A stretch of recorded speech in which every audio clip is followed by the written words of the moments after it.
Hello' students, welcome to my class. এই ভিডিঅ'ত আমি আলোচনা কৰিম তোমালোকৰ বাবে দিয়া 15 দিনীয়া শিকন সমলৰ সমল নম্বৰ 2ৰ হিন্দীৰ অংশখিনি।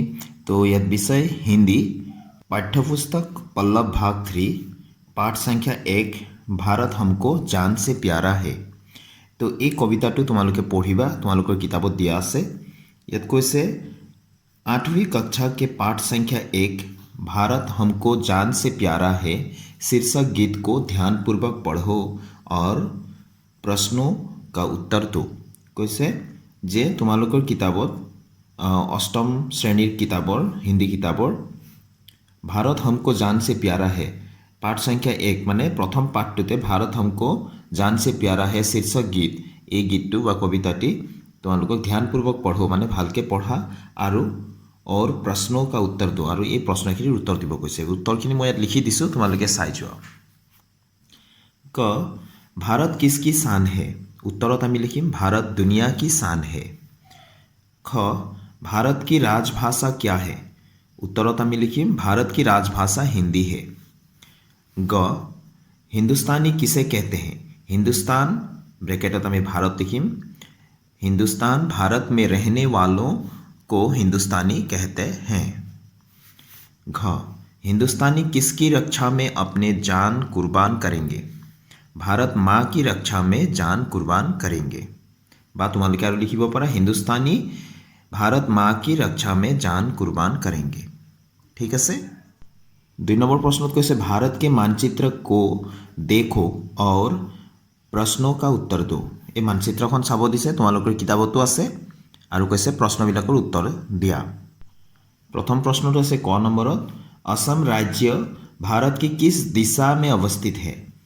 तो असम राज्य भारत की पूर्व दिशा में अवस्थित है।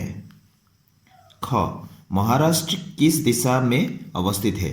महाराष्ट्रখন কোনফালে কোনটো দিশত আছে ভাৰতৰ? महाराष्ट्र पश्चिम दिशा में अवस्थित है। ग पूर्वोत्तर का प्रवेश द्वार किस शहर को कहा जाता है? तो पूर्वोत्तर का प्रवेश द्वार गुवाहाटी शहर को कहा जाता है।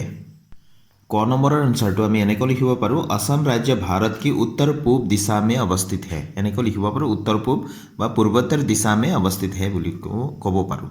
पूर्व दिशा एतिया हलो घ नम्बरत जन्मभूमि स्वर्गदपि गरीयसी का अर्थ बड़ों से पूछकर लिखो और चर्चा करो कि कविता के शीर्षक के साथ इसकी समानता है या नहीं।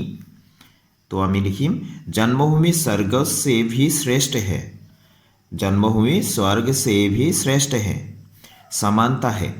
तमाने जन्मभूमि स्वर्गदपि गरीयसी का अर्थ एटुर अर्थটো হৈ গল जन्मभूमि स्वर्गदपि गरीयसी, यार अर्थ হৈ গল जन्मभूमि स्वर्ग से भी श्रेष्ठ है। तो याद आको सुधिছিলে कविता के शीर्षक के साथ इसकी समानता है या नहीं? तो समानता है, कारण कविता में भी मातृभूमि की गुणगान की गई है। ठीक है। एक बार 3 नंबर क्वेश्चन याद कैसे सही कथन के सामने राइट्स और गलत कथन के सामने क्रॉस का निशान लगाओ। तो याते आमी पढ़ी लওঁ क भारत दुनिया का गौरव है। तो कविताटुर मते शुद्ध, गतिके यात आमी राइट सीट दिम। ख हम सब भारतवासी एक हैं।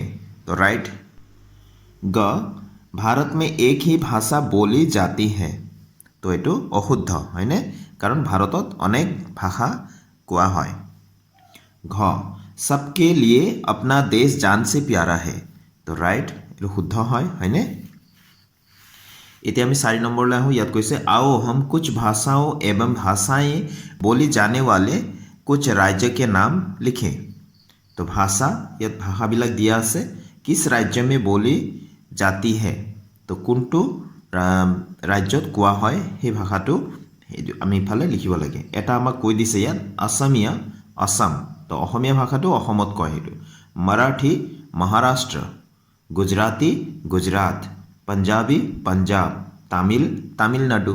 तो এইবিলাক তোমালোকে লিখি দিবা। ইয়াত তলত স্ক্ৰীনত অহা নাই। या पंजाबी पंजाबत কোৱা যায়, तामिल तामिलनाडुत কোৱা হয় হয়নে। 5 नंबर प्रश्न আহিলো आओ शब्दों को पढ़ें और उनके अर्थों के साथ मिलान करें। তো শব্দকেইটা পঢ়ি ল'ব কৈছে আৰু ইহঁতৰ অৰ্থকেইটা কোনটো হয় সেইটোৰ সৈতে মিলাব কৈছে এটা আমাক ইয়াত কৈ দিছিল জান প্ৰাণ হয়নে জানটো প্ৰাণ নিয়াৰা মই ইয়াতে কৰি দিছোঁ নিয়াৰা নিৰালা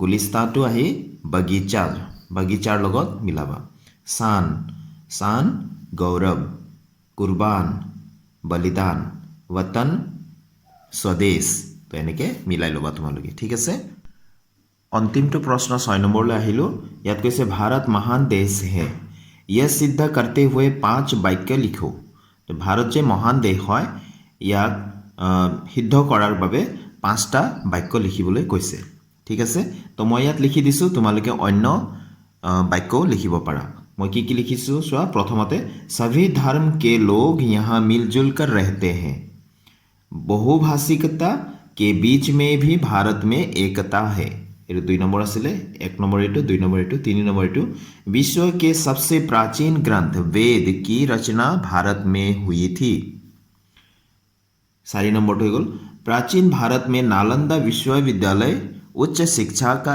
एक महत्वपूर्ण केंद्र था 5 नंबर तो शून्य का आविष्कार भारत में हुआ था तो এইখিনি আছিলে হিন্দীৰ অংশখিনি হিন্দীৰ যিখিনি আছিলে গোটেইখিনি আমি আলোচনা কৰিলো আশা কৰো তোমালোকক মোৰ এই ভিডিঅ'ই সহায় কৰিব তেনহলে আজিলৈ আহো সকলো ভালে থাকিবা thank you students keep watching my channel